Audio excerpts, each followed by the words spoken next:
প্রত্যেকটা ভাতের বিনি এটা থাকতেই এসে নি খেতে কি কিছু বেশি এটা আড়লে এখন হলো আমাদের লাঞ্চ টাইম। হ্যাঁ, 11:30 12টা বাজে প্রায়। এখন লাঞ্চ টাইম, কৃষকের লাঞ্চ টাইম যেটাকে বলে। এই যে আমাদের ডাইনিং, এটা হচ্ছে ডাইনিং। হ্যাঁ, এটা হলো ডাইনিং। আর হচ্ছে এই যে আমাদের রিফাইন করা পানি, এটা পানি। আর এই যে মোটা চালের ভাত, হ্যাঁ মোটা চালের ভাত। এই যে মাছ, আর হলো তরকারি মূলা, তারপরে কি আলু, এসব যে তরকারি। এই যে ডাইনিংয়ে বসে আছে। হ্যাঁ, এটাই হচ্ছে কৃষকের জীবন, এটাই হচ্ছে কৃষকের লাইফ।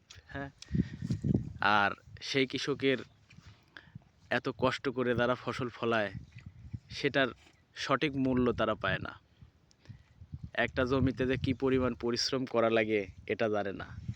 এই ফসলের একটু দাম বাড়লেই শুরু হয়ে যায় স্যুট প্যান্ট পরা লোকজনের সমালোচনা।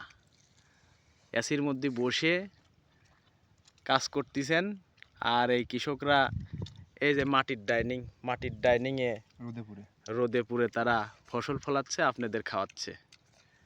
আর কৃষক খাচ্ছে মোটা চালের ভাত আর এই যে পানি।